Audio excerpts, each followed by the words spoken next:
हमारे चैनल में खुशामदीद। तो चलिए शुरू करते हैं आज की कहानी। रोज की तरह आज भी वो रात को घर देर से आया था। उसके पापा लाउंज में बैठे उसका इंतजार कर रहे थे। जैसे ही वो अंदर दाखिल हुआ तो सामने अपने पापा को बैठे देखकर फौरन से घबरा गया। अब उन्हें क्या जवाब देगा, लेकिन फिर फौरन से उसने अपने दिमाग में एक बहाना सोच लिया। इससे पहले कि मेहदी हसन उससे सवाल करते कि तुम इतनी देर से क्यों आए, उसने चेहरे पर रंजीदगी तारी कर ली और कहने लगा, पापा आपको क्या बताऊं आज क्या हुआ। मेहदी हसन अपने बेटे के चेहरे पर परेशानी देखकर फौरन से चौकन्ना हो गए और कहने लगे, क्या हुआ, सब खैरियत तो है ना, तुम ठीक तो हो ना।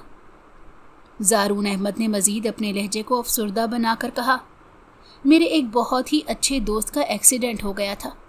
हम फ़ौरन से उसे अस्पताल लेकर गए और वहीं कब रात हो गई पता ही नहीं चला, लेकिन शुक्र है कि अब वो बिल्कुल ठीक है। मैं जानता हूँ कि आप बहुत परेशान होंगे कि मैं इतनी देर रात तक कहाँ था, लेकिन मैं आपको परेशान नहीं करना चाहता था, इसीलिए फ़ोन करके नहीं बताया। चलें अब आप अपने कमरे में जाकर सो जाएं, मेरे इंतज़ार में ज़्यादा देर मत जागा करें। हमेशा की तरह ज़ारून अहमद ने अपने बाप को चकमा दे ही दिया था, वरना वो जानता था कि वो कितने सख्त दिल थे। उन्हें इसका रात देर से घर बाहर रहना बिल्कुल भी पसंद नहीं था, और जब तक वो घर नहीं आ जाता था उन्हें सुकून नहीं मिलता था। मेहदी हसन उसे शब बखैर कहकर अपने कमरे में चले गए तो ज़ारून अहमद ने सुकून का सांस लिया। आज रात उसने अपने दोस्तों के साथ पार्टी करने में गुजार दी थी।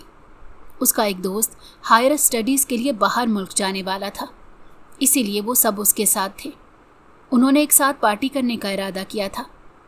अगर उसके पापा को ये बात पता चल जाती तो वो इसे वक्त ज़ाया करने पर खूब लंबा लेक्चर देते, जो कि ज़ारून अहमद सुनने के मूड में बिल्कुल नहीं था।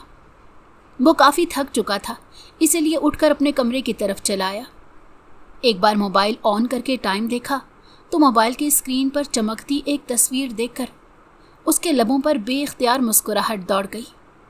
ये मुस्कुराहट सुकून वाली नहीं थी और ना ही मोहब्बत और प्यार से भरी थी, बल्कि ये तो बदले की आग से भरी हुई थी। और हर दिन अपने आप को उस बदले की आग में जलाने के लिए ही उसने अपने मोबाइल की स्क्रीन पर उसकी तस्वीर लगा रखी थी, ताकि जब भी उसे देखे नफ़रत की एक तेज़ लहर इसके जिस्म में सरायत कर जाए। वो नहीं जानता था कि वो आग से खेल रहा है और वो आग जल्द ही इसे जलाकर भस्म कर देगी। मेहदी हसन अपने बिजनेस में मसरूफ़ इस बात से बिल्कुल ही नावाकिफ़ थे कि उनका बेटा दरअसल किस राह पर चल रहा है और उसके अंदर कैसी नफ़रत पल रही है। वो एक नरम दिल इंसान थे और माफ़ी और दरगुजर से काम लेना जानते थे और किसी के गुनाह की सज़ा किसी दूसरे को नहीं देते थे। लेकिन उनका इकलौता बेटा ज़ारून अहमद ऐसा नहीं था। बदले की आग में जलते जलते उसने अपने लिए एक ऐसी राह का इंतखाब कर लिया जहाँ से आगे कुछ भी नहीं था। वो रोज़ उसे यूनिवर्सिटी में देखता था और रोज़ ही इसकी आंखों में एक अलग सी चुभन होती थी। वो चाहता तो सबके सामने उसे बदनाम कर सकता था, लेकिन यूं करने से उसके दिल को ठंड ना मिलती और ना ही इसका मकसद पूरा होता।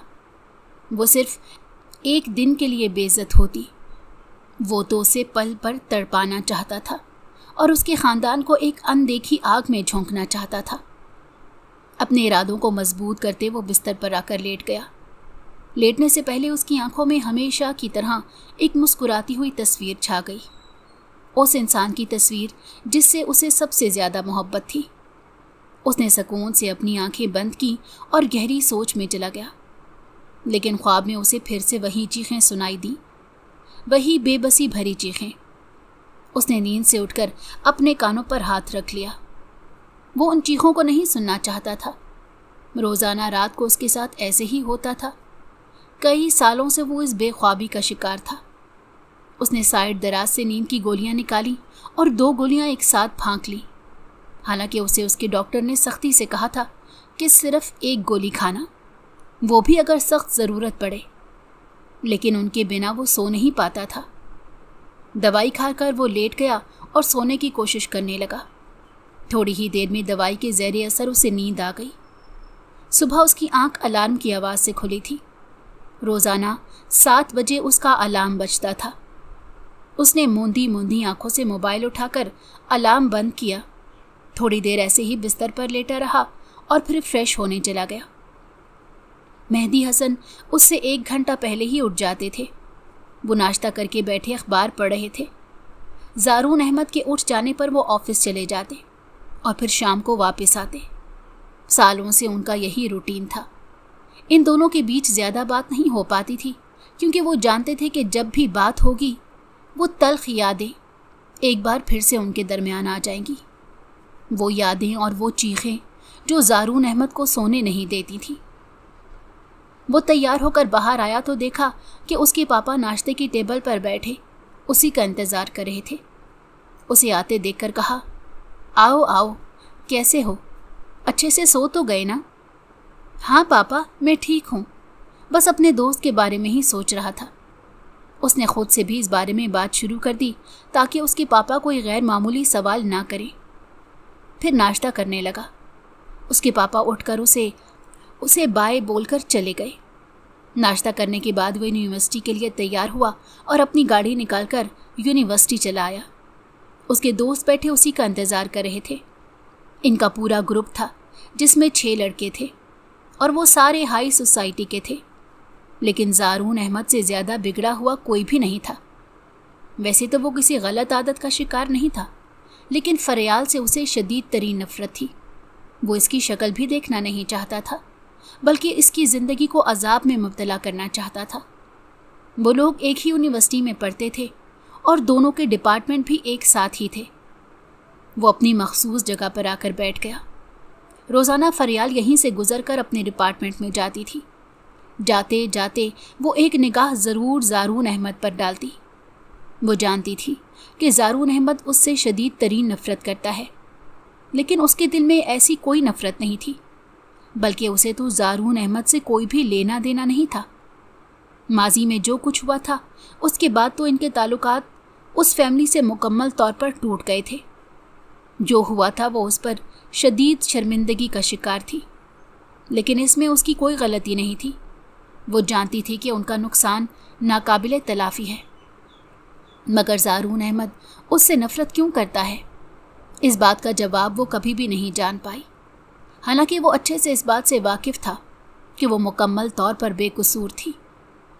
दोनों के दोस्तों में से कोई भी इस बात को नहीं जानता था कि वो दोनों एक दूसरे को जानते हैं, लेकिन अक्सर ही उन्होंने ज़ारून अहमद को फरियाल की तरफ और फरियाल को ज़ारून अहमद की तरफ देखते हुए देखा था। और यूनिवर्सिटी में तरह तरह की कहानियाँ बनना शुरू हो गईं कि फरियाल और ज़ारून एक दूसरे को पसंद करते हैं। दोनों ने इस बात पर कोई भी रद्द अमल जाहिर नहीं किया। फरियाल खड़ी मुसलसल इसे ही देखे जा रही थी। तब उसके बराबर में खड़ी हिना ने उसे कोहनी मारी और कहा, क्या हुआ तुम्हें? वो बहुत पसंद आ गया है जो हर वक्त उसी की तरफ देखती रहती हो। जल्दी चलो, हमें देर हो रही है, क्लास होने वाली है, वरना मैम क्लास में दाखिल होने नहीं देंगी। उसके कहने पर फरियाल को होश आया और खामोशी से उसके साथ आगे की तरफ बढ़ गई। दूसरी तरफ ज़ारून अहमद, जो नफ़रत भरी निगाहों से इसे देख रहा था, उसके चले जाने पर अपनी निगाहों का रुख तब्दील कर दिया और नवीद ने इस बात को अच्छे से नोट किया और उसे छेड़ते हुए कहने लगा कि तुम्हें फर्स्ट ईयर की वो फरियाल बहुत पसंद है कि जब भी वो जाती है तुम तो उसे ऐसे ही देखते रहते हो। क्या बात है, अगर कहो तो तुम्हारी बात चला दें उसके साथ। नवीद के शरारतन कहने पर ज़ारून ने घूर कर उसे देखा और कहा कि हरगिज़ भी नहीं, अपने काम से काम रखो, ऐसी फजूल बातें क्यों कर रहे हो? मैं उसे नहीं देख रहा था।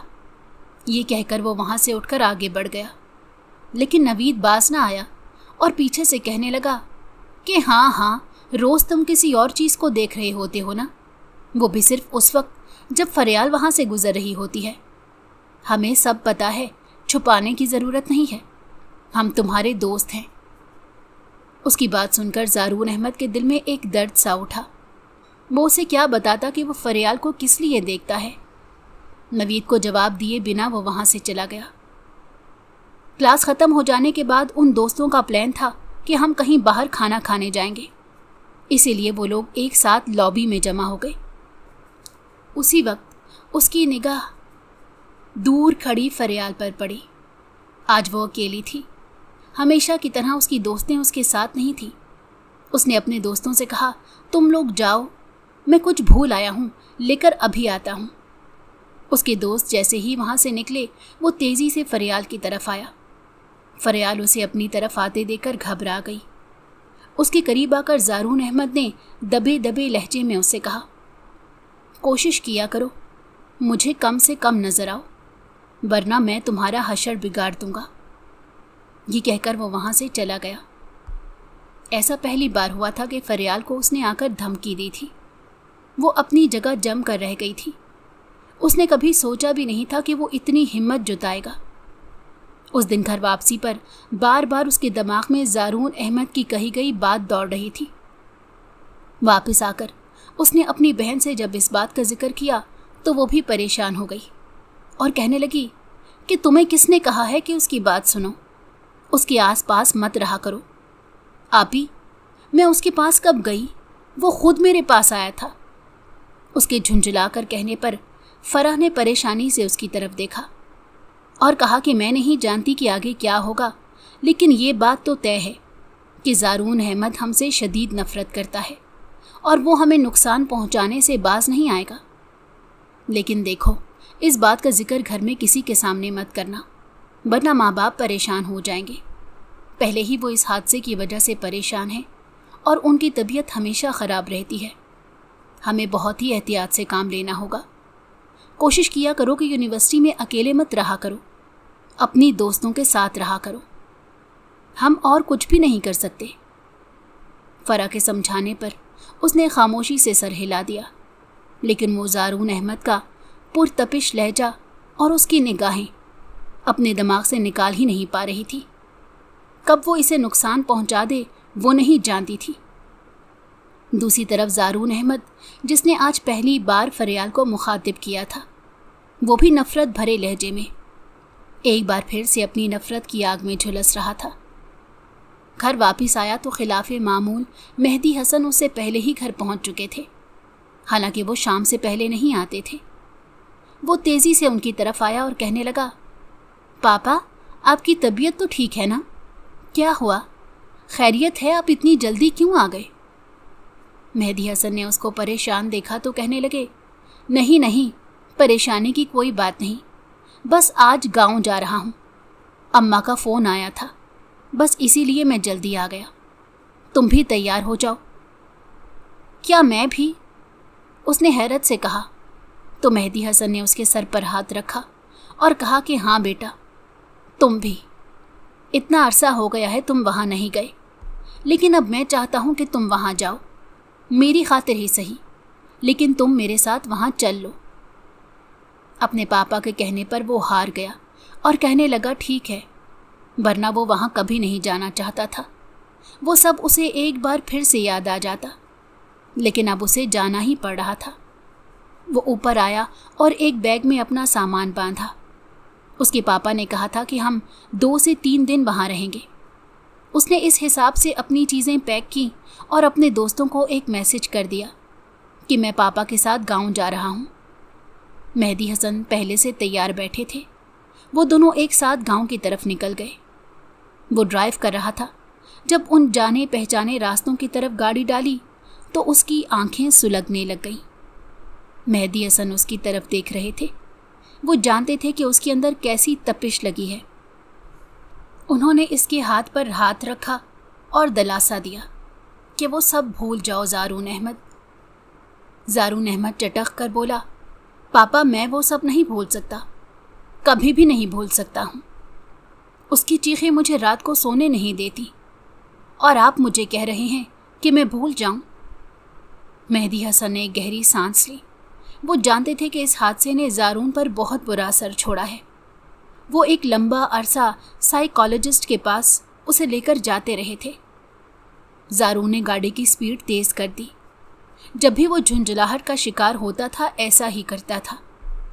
मेहदी हसन ने उससे कहा कि स्पीड हल्की करो, इतनी तेज़ मत रखो। थोड़ी ही देर बाद वो लोग गांव की सरहद पर पहुंच गए। उसने गाड़ी रोकी और वहीं बैठकर गांव देखने लगा। मेहदी हसन जानते थे कि उसके दिमाग में क्या चल रहा है, इसीलिए वो गाड़ी से उतरे और अपने अपने बैग निकाले। फिर आगे आकर ज़ारून का कांधा हिलाया और कहा कि बेटा उतरो, हम पहुंच चुके हैं। वो चौंक कर नीचे उतरा। इससे आगे गाड़ी नहीं जाती थी, उन्हें पैदल ही जाना था। उसने अपने पापा से बैग लिया और उनके पीछे पीछे चलने लगा। एक एक कदम उसे तकलीफ दे रहा था और उसे वो सब याद आ रहा था। उसकी आंखें सुर्ख हो गईं। जब वो लोग दादी के घर पहुंचे तो देखा सब लोग उनके इंतज़ार में खड़े थे। वो जानता था कि जब सब मिल बैठेंगे तो एक बार फिर से वही किस्सा निकल आएगा और ज़ारून अहमद वो सब बातें एक बार फिर से बर्दाश्त नहीं कर सकता था। वो सब दोहराया जाएगा। उसे इस बात का अच्छे से एहसास था, इसीलिए जल्दी जल्दी सबसे मिलकर फ़ौरन से वो अपने कमरे में आ गया। जब भी वो यहाँ आता था उसे हमेशा यही कमरा दिया जाता था। उसने अपना बैग एक साइड पर रखा और सर हाथों में थाम कर बैठ गया। अभी उसे बैठे 2-3 मिनट ही गुजरे थे कि कमरे का दरवाज़ा बजा और दिलरुबा अंदर आई। दिलरुबा उसकी कज़न थी। वो जानता था वो उसे पसंद करती है, लेकिन वो इसे एक अच्छी दोस्त से ज़्यादा कुछ नहीं समझता था, बल्कि इसे तो किसी में कोई दिलचस्पी नहीं थी। यूं कहें कि मोहब्बत जैसा जज्बा उसके दिल में कभी पनप ही नहीं सका। वो तो सिर्फ नफ़रत की आग में जलता था, लेकिन दिलरुबा उससे मोहब्बत में मुब्तला हो गई थी। वो यहाँ पर सबकी इज्जत करता था, लेकिन उसने दिलरुबा के जज्बात को कभी भी परवान नहीं चढ़ाया। अभी भी वो उसके लिए पानी लेकर आई थी। उसने ठंडा ठार पानी अपने हलक में उंडेला। उस वक्त से इसकी शदीद ज़रूरत थी और दिलरुबा का शुक्रिया अदा किया और कहा मैं कुछ देर आराम करना चाहता हूँ। वो दिल महसूस कर रह गई। हमेशा ही ज़ारून अहमद उसे नज़रअंदाज कर देता था। हालांकि उसकी दादी कहती थी कि ज़ारून अहमद और दिलरुबा की जोड़ी बहुत अच्छी है। वो जल्द ही मेहदी हसन से बात करेंगी कि वो दिलरुबा को अपनी बहू बना ले। उसे उम्मीद थी कि मेहदी हसन उसे अपनी बहू बनाने से इनकार नहीं करेंगे, इसीलिए उसने अपने आप को ज़ारून अहमद के साथ ही देखना शुरू कर दिया। जब भी वो इसे नज़रअंदाज करता था उसे सख्त तकलीफ़ होती थी। वो इसकी वजह जानती थी, इसीलिए उसकी दुख के साथी बनना चाहती थी, मगर वो तो हमेशा इससे दूर भागता था। काफ़ी देर तक जब वो नीचे नहीं आया तो मेहदी हसन को फ़िक्र होने लगी। उन्होंने दिलरुबा को ऊपर भिजवाया और कहा कि देख कर आओ वो क्या कर रहा है। दिलरुबा ने उन्हें बताया कि वो अकेला रहना चाहता है, इसीलिए किसी को भी आने से मना किया है। जब दादी ने ये बात सुनी तो कहने लगी, मेहदी वो अब तक उस सदमे से बाहर नहीं आया है। मुझे फ़िक्र हो रही है कहीं वो अपनी ज़िंदगी बर्बाद ना कर ले। ज़ारून जो उठकर नीचे आ रहा था दादी की बात सुनकर वहीं सीढ़ियों पर रुक गया। एक बार फिर से वही किस्सा निकल आया था। उसने गहरी सांस भरी और नीचे आ गया। उसे देखकर मेहदी हसन ने बात बदल दी और अपनी माँ को इशारा किया कि उसके सामने इस बात का जिक्र मत करें। ज़ारून खामोशी से नीचे आकर बैठ गया। सबने इधर उधर की बातें करना शुरू कर दी। अगली सुबह किसी के उठने से पहले ही वो उठा और उस कब्रिस्तान में आ गया जहाँ उसकी सबसे अजीज़ 2 हस्तियाँ दफन थीं। वो काफ़ी देर तक वहाँ बैठा उनके लिए दुआ करता रहा और रोता रहा। माजी की यादें उसे मुसलसल कचोके लगा रही थी। उसे वो दिन याद बार बार आ रहा था जिस दिन ये हादसा पेश आया था। काश वो लोग यहाँ कभी भी ना आते, या काश कभी भी उसके पापा ने फरियाल के पापा फ़र्रुख अहमद से दोस्ती ना की होती। उन लोगों से इनका कोई लेना देना ना होता। उसकी ज़िंदगी में बहुत से काश थे। दरअसल फ़र्रुख अहमद और मेहदी हसन बहुत ही अच्छे दोस्त थे। एक साथ बिजनेस भी करते थे और दोनों की फैमिलीज़ में अच्छी दोस्ती थी। ज़ारून अहमद से छोटी उसकी एक बहन थी जो 2 साल छोटी थी। फरियाल लोग 3 बहन भाई थे।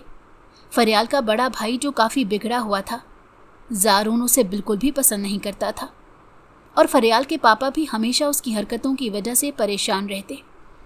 उन्हें अपने बेटे की बहुत फ़िक्र होती थी। अक्सर वो लोग इस गांव में भी आते जाते थे। सबके अच्छे ताल्लुकात थे, लेकिन उनके बीच ताल्लुकात को उनके बेटे की एक हरकत ने ख़त्म करके रख दिया। ज़ारून, जो अपनी बहन से बहुत प्यार करता था, उस हादसे ने उस पर बहुत ही बुरा असर छोड़ा था। दरअसल फरियाल का बड़ा भाई, जो पहले ही गलत आदतों का शिकार था, एक दिन मुश्तरका तकरीब में उसने ज़ारून की बहन को तैयार देखा तो उसके मासूम हुस्न पर फिदा हो गया और अपने दिमाग में शैतानी इरादे बांधने लगा। एक रात जब वो सब लोग मेहदी हसन के घर पर बैठे बातचीत कर रहे थे, अचानक से ऊपर वाले कमरे से चिल्लाने की आवाज़ आई। ये आवाज़ ज़ारून की छोटी बहन की आवाज़ थी। सब भागते हुए ऊपर कमरे में आए तो सामने का मंजर देखकर गोया उन सब के कदमों तले से ज़मीन निकल गई। सामने ही ज़ारून की बहन और फरियाल का बड़ा भाई खड़ा था। वो उसके साथ बहुत ही बुरा सलूक करने की कोशिश कर रहा था। उस वक्त तो मामला किसी न किसी तरह से रफा दफा हो गया और फ़ारूक अहमद ने अपने बेटे को घर से निकाल दिया। लेकिन फिर एक दिन उन सबको अचानक खबर मिली कि ज़ारून की बहन गायब है, और बाद में जब वो बेहाल सी घर पर पहुंची तो पता चला कि फ़ारूक के बेटे ने उसकी इज्जत ख़राब कर दी। ज़ारून की बहन की हालत बहुत ही ज़्यादा ख़राब थी। वो लोग फ़ौरन उसे अस्पताल लेकर गए, लेकिन वो दम तोड़ गई। इस सदमे की वजह से उसकी माँ भी ना बच पाई। मरने से पहले मुसलसल उसकी बहन चिल्लाई जा रही थी और चीखें मार रही थी। उसकी जहनी हालत बहुत ख़राब हो चुकी थी और वो चीखें ज़ारून को हमेशा परेशान करती थीं। उस दिन के बाद उन्होंने फरियाल और उसके घर वालों से तमाम ताल्लुकात तोड़ दिए। उसकी माँ और बहन को गांव में ही दफनाया गया। उस दिन के बाद से वो आज पहली बार इस कब्र पर आया था। थोड़ी देर बाद मेहदी हसन उसे ढूंढते हुए इस कब्रिस्तान में आ गए। वो जानते थे कि वो यहीं पर होगा। उसे तसल्ली दी और वापस घर ले आए। लेकिन अपनी माँ और बहन की कब्र पर आने के बाद उसने एक इरादा बांधा, और जब वो लोग गांव से वापस शहर आए तो उसने अपने पापा से कहा कि मुझे फरियाल से शादी करनी है और हर हाल में करनी है। ये सुनकर वो फ़ौरन से परेशान हो गए कि ऐसे अचानक से उसे शादी क्यों करना चाहता है। सालों से उन्होंने अपने दोस्त से बात नहीं की थी, लेकिन फिर सोचा कि फरियाल का तो इसमें कोई कसूर नहीं। अगर वो उससे शादी करना चाहता है तो हम उसका रिश्ता ले जाएंगे। और जब यही बात उन्होंने ज़ारून से कही तो वो कहने लगा, नहीं, मैं उसे घर से उठवाऊंगा और एक दुनिया के सामने बदनाम करके उसे लेकर आऊँगा और पल पल अजियत दूंगा, तब जाकर मुझे सुकून मिलेगा। ज़ारून अहमद की बात सुनकर मेहदी हसन को यूं लगा जैसे उन्होंने इतने साल अपने बेटे को नज़रअंदाज करके गलत किया है। उन्हें लगा था कि वो ठीक हो गया है, लेकिन ऐसा नहीं था। वो अपने बेटे को समझाने लगे कि इस तरह से मत करो, हम इज्जत से जाएंगे और उसका रिश्ता मांग लेंगे। लेकिन ज़ारून की तो एक ही शर्त थी कि बिल्कुल भी नहीं, हम उसका रिश्ता नहीं मांगेंगे, बल्कि उसे घर से उठवाएंगे। उसके बाप के सामने मैं उसे उठा कर लेकर आऊँगा और फिर ज़बरदस्ती उससे निकाह करूँगा। सारी ज़िंदगी उसे तकलीफ़ में मुब्तला रखूँगा, तभी जाकर मेरे दिल में लगी आग को थोड़ी ठंडक पहुँचेगी। ये कहकर तन फन करता हुआ वहाँ से चला गया। पीछे मेहदी हसन सर पकड़कर बैठ गए। काश वो पहले समझ पाते कि ज़ारून अहमद के दिल और दिमाग में क्या चल रहा है, तो वो शायद इस तूफ़ान को रोक पाते। वो समझ गए थे कि अब उसे हरगिज़ नहीं रोक सकेंगे, लेकिन एक काम जो वो कर सकते थे उन्होंने किया, और वो ये कि 10 सालों बाद पहली बार फ़ारूक अहमद के घर पर फ़ोन घुमाया और उन्हें ख़बरदार रहने को कहा। 10 साल बाद फ़ारूक अहमद के घर में मेहदी हसन का फ़ोन आया था, तो वो तो खुशी से बेहाल हो गए थे कि 10 साल बाद ही सही, लेकिन उनके देरीना दोस्त ने उन्हें फ़ोन किया है। लेकिन उनकी अगली बात सुनकर वो परेशान हो गए जब उन्हें पता चला कि ज़ारून अहमद फरियाल को नुकसान पहुंचाने का इरादा रखता है। तो फ़ौरन से फ़ोन रखकर वो फरियाल के कमरे की तरफ आए और उससे कहने लगे कि आज यूनिवर्सिटी मत जाना, बल्कि घर से बिल्कुल बाहर मत निकलना। फरियाल इस तरह से अपने बाप को देखकर कहने लगी कि अब्बा क्या हुआ है, कम से कम मुझे बताएं तो सही, सब कुछ ठीक तो है ना? उसके पूछने पर उन्होंने सारी बात बता दी, जिसे सुनकर उसके कदमों तले से जमीन निकल गई। उसने कभी सोचा भी नहीं था कि ज़ारून अहमद अपनी नफरत में इतना गिर जाएगा। आज उसे अपने भाई और ज़ारून अहमद में कोई फ़र्क नज़र नहीं आ रहा था। वो इस बात को सालों से मानती आ रही थी कि ज़ारून और उसकी फैमिली के साथ बहुत ही गलत हुआ। उनका नाकाबिले तलाफ़ी नुकसान हुआ था और इसका भाई ही पूरा का पूरा कसूरवार था। इस बात से वो सब अच्छे से वाकिफ़ थे, लेकिन ज़ारून अहमद इस बात का बदला ऐसे लेगा, उनमें से किसी ने सोचा भी नहीं था। दूसरी तरफ वो घर से बाहर निकला और अपने कुछ ख़ास आदमियों के पास आ गया।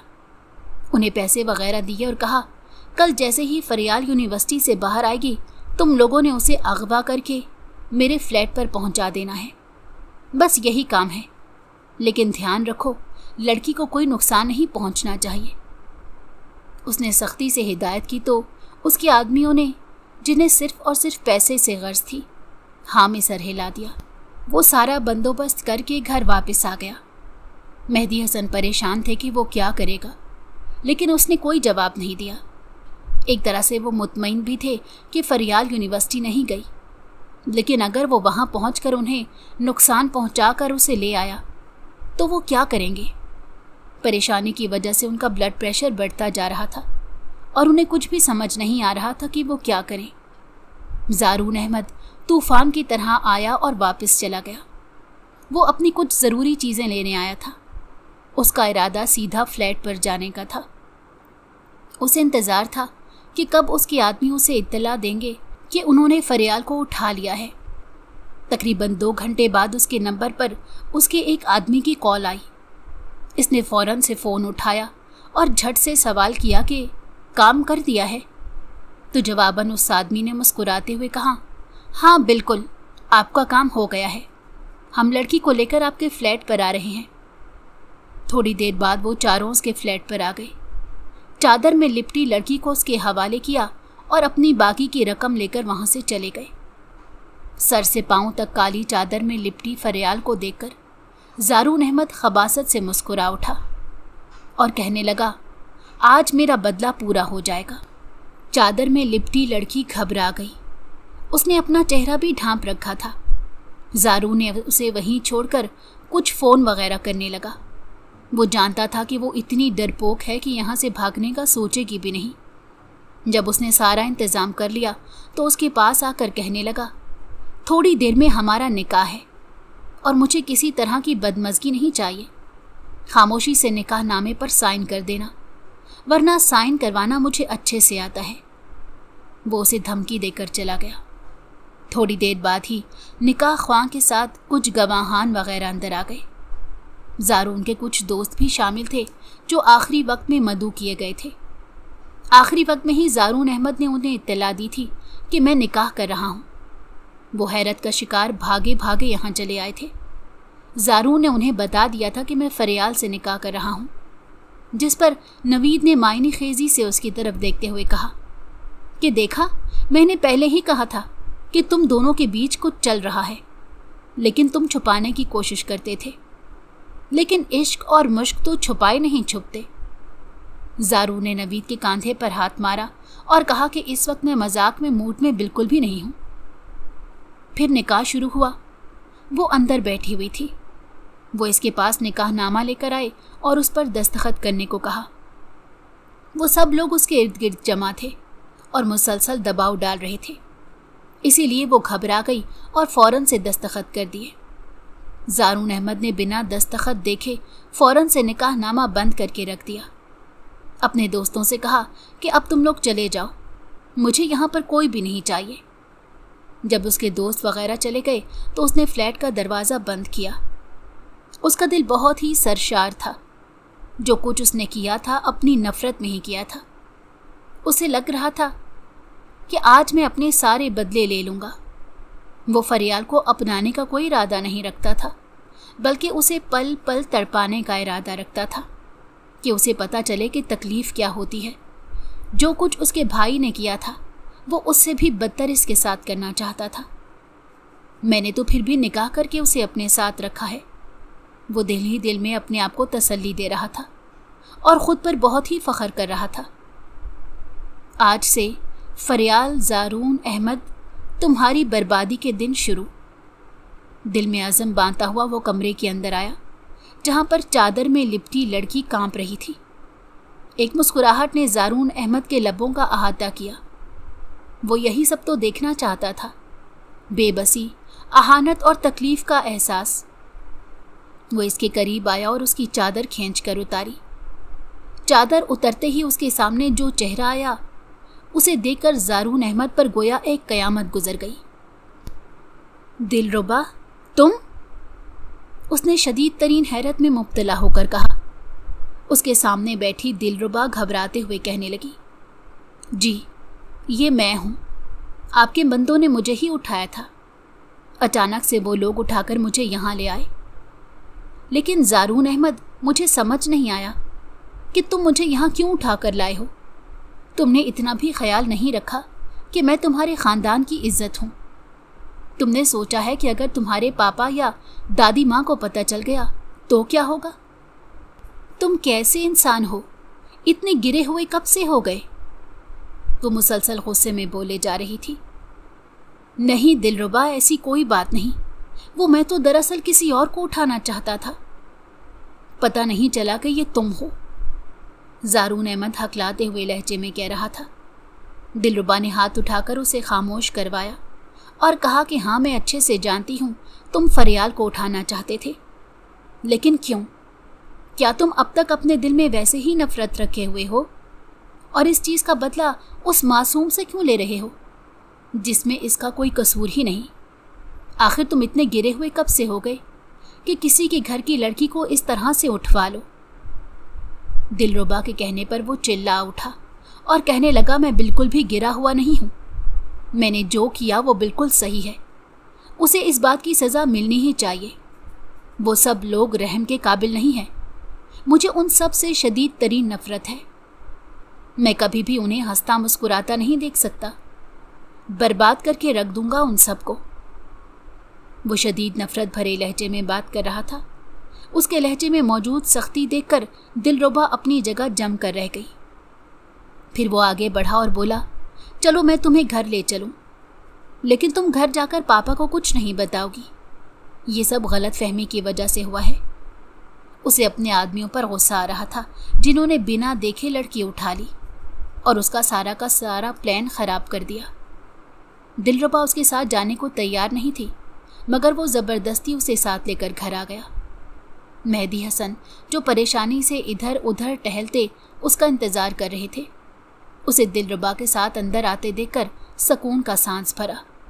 लेकिन उनका सुकून तब गारत हो गया जब दिलरुबा भागती हुई उनके पास आई और उनके सीने से लगकर ज़ारो कतार रोने लग गई। उन्होंने उलझन भरी नज़रों से ज़ारून अहमद की तरफ देखा और फिर दिलरुबा को कुर्सी पर बिठाया और पानी का गिलास दिया और पूछने लगे, क्या हुआ बेटी, क्यों रो रही हो? और तुम तो हॉस्टल में थी, ज़ारून के साथ क्या कर रही हो? क्या कुछ हुआ है या इसने तुम्हें कुछ कहा है? उन्होंने ज़ारून की तरफ देखकर कहा तो ज़ारून ने इशारे से दिलरुबा को कुछ भी कहने से रोक दिया, लेकिन वो खामोश नहीं रही और उन्हें सब कुछ बता दिया। ये सब सुनकर मेहदी हसन का हाथ बेख्तियार उठा और ज़ारून अहमद के चेहरे पर एक निशान छोड़ गया। उसने फटी फटी निगाहों से अपने बाप की तरफ देखा, जिन्होंने कभी उससे तेज़ आवाज़ में बात भी नहीं की थी। आज उस पर हाथ उठा लिया था। वो शशदर रह गया। मेहदी हसन आज उसका लिहाज नहीं करने वाले थे। उन्होंने गुस्से से कहा कि अब तक तुम्हारी गलतियों को मैं नज़रअंदाज करता आया, लेकिन अब तो तुमने बहुत ही गिरी हुई हरकत की है। अपने ही घर की लड़की को उठवा लिया। शर्म नहीं आई तुम्हें ये सब करते हुए? नहीं पापा, दरअसल मैं इसे नहीं उठाना चाहता था। मैं तो जानता भी नहीं था कि ये दिलरुबा है। मैं तो इसे फरियाल समझा था। उसने सफाई देने की कोशिश की, लेकिन मेहदी हसन ने आगे से हाथ उठाकर इसे खामोश करा दिया और कहा कि बस बहुत हो गया, और फिर दिलरुबा को लिए कमरे में चले गए। उन्होंने फ़ौरन से अपनी माँ को गांव में फ़ोन किया, सारी सूरत हाल से आगाह किया। वो भी परेशान हो गई और शहर के लिए निकल गई। वो इस सारे मसले को खुश असलूबी से हल करना चाहती थी। वो लोग तो पहले ही चाहते थे कि दिलरुबा और ज़ारून की शादी हो जाए, लेकिन इस तरह से किसी ने भी नहीं सोचा था। लेकिन इस वक्त कदम उठाना ज़रूरी था। वो फ़ौरन आए और ज़ारून अहमद और दिलरुबा का उसी वक्त अपनी मौजूदगी में निकाह करवाया और शादी की छोटी सी तकरीब मुनक्किद की और दिलरुबा को अच्छे से रुखसत कर दिया। ये सब इतना अचानक हुआ था कि ज़ारून और दिलरुबा दोनों में से कोई एक लफ्ज़ नहीं कह पाया। वैसे भी ज़ारून ने जो कुछ किया था उसके बाद तो उसकी बात किसी ने वैसे भी नहीं सुननी थी। लेकिन दिलरुबा इस शादी पर खुश नहीं थी। उसे ज़ारून अहमद का ये रूप बिल्कुल भी कबूल नहीं हो रहा था। वो ऐसे शख्स के साथ ज़िंदगी कैसे गुजारेगी जो बदले की आग में किसी लड़की के साथ इतना बुरा करने का सोचे, बल्कि ऐसा करने के लिए कदम भी उठाए। वो तो शुक्र था कि फरियाल की जगह वो थी, वरना फरियाल की ज़िंदगी तबाह बर्बाद हो जाती। वो नहीं जानती थी कि आगे क्या होगा। दूसरी तरफ फरियाल को भी सारे मामले की खबर हो गई थी। उसे इस बात का सकून हो गया था कि अब ज़ारून अहमद उसके पीछे नहीं आएगा और उसे परेशान नहीं करेगा। लेकिन उसकी जहनियत जानकर उसे सख्त सदमा पहुंचा था। ज़ारून अहमद की ज़िंदगी एक अलग ही मोड़ पर आ चुकी थी। दिलरुबा जो पहले इससे शादी करना चाहती थी, लेकिन अब कुछ समझ नहीं पा रही थी कि उसे क्या करना चाहिए। बड़ों ने उन्हें इस रिश्ते में बांध तो दिया था, लेकिन वो खुद इस रिश्ते को आगे नहीं बढ़ा पा रहे थे। ज़ारून अहमद घर से दूर रहने लगा। रात को देर देर तक घर आता।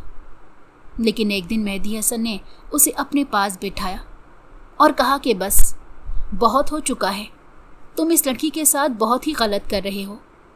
इस सब में इसकी गलती नहीं है, बल्कि ये सब तुम्हारी वजह से हुआ था। अगर तुम ये सब ना करते तो हम अच्छे से इसकी शादी तुम्हारे साथ करवा देते।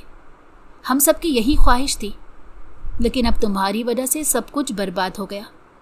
मैं किसी को मुंह दिखाने के लायक नहीं रहा हूँ, और अब जब ये रिश्ता बन ही गया है तो तुम्हें चाहिए कि इसे अच्छे से निभाओ। इस लड़की की जिंदगी तबाह करने का इरादा रखते हो क्या? मेहदी हसन के कहने पर ज़ारून ने कहा, नहीं, मैं दिलरुबा के साथ कभी भी ऐसा नहीं कर सकता, लेकिन मैंने इससे कभी भी शादी करने का नहीं सोचा। वो मेरी बस एक अच्छी दोस्त और कज़न है, इससे ज़्यादा कुछ भी नहीं। और अब जब वो अचानक से मेरी बीवी बन गई है तो मुझे कुछ भी समझ नहीं आ रहा। दिलरुबा बाहर खड़ी उनकी बातें सुन रही थी। वो जानती थी कि ज़ारून शायद उसे कभी भी कबूल नहीं करेगा। उसके दिल में आज भी उसके लिए मोहब्बत थी, और इसी मोहब्बत की वजह से वो इसे माफ़ करने को भी तैयार थी। लेकिन शायद इस सब का कोई फ़ायदा नहीं होने वाला था। अगर ज़ारून उससे एक मौका मांगता तो वो इसे वो मौका ज़रूर देती। वो अंदर कमरे में आकर खड़ी हो गई, खिड़की से बाहर झांकने लगी, जहां हल्की हल्की बारिश हो रही थी। कोई भी चीज़ उसे खुशी नहीं दे पा रही थी। उसी वक्त कोई बिल्कुल उसके पीछे आकर खड़ा हो गया और उसे कांधों से थाम लिया। इसने मुड़कर देखा तो वो ज़ारून अहमद था। वो घबरा गई तो वो कहने लगा, देखो, मैं तुमसे माफ़ी मांगना चाहता हूँ। वो हैरान रह गई कि ऐसी काया पलट कैसे। अभी कुछ देर पहले तो वो कुछ और ही बात कर रहा था। बहरहाल जो भी था अच्छा था। ज़ारून ने उससे माफ़ी मांगी और कहा, मैं इतना अरसा बदले की आग में जलता रहा। मुझे लगा कि मैं फरियाल से बदला लूँगा तो वो सब मुझे सुकून देगा, लेकिन ऐसा नहीं है। इसमें उस लड़की का तो कोई कसूर नहीं था। अगर मैं उसकी ज़िंदगी तबाह करता तो शायद सारी ज़िंदगी बेसुकून ही रहता। अब जबकि हमारी शादी हो गई है तो हम दोनों को एक अच्छी ज़िंदगी की शुरुआत करनी चाहिए। मैं सब कुछ भूलने को तैयार हूँ। जानता हूँ कि ज़िंदगी भर वो सब मुझे तकलीफ़ देता रहेगा, लेकिन मैं कोशिश ज़रूर करूँगा कि वो सब भूल जाऊँ। ये कहकर उसने दिलरुबा को अपने सीने से लगा लिया। दिलरुबा ने भी सब कुछ भुलाकर उसे दिल से कबूल कर लिया, और वो दोनों एक दूसरे के साथ हंसी खुशी रहने लगे।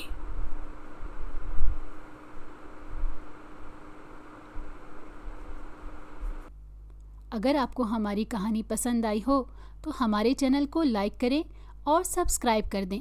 बेल नोटिफिकेशन को भी ऑन कर दें ताकि हमारी आने वाली हर मज़ेदार कहानी आपको वक्त पर मिलती रहे।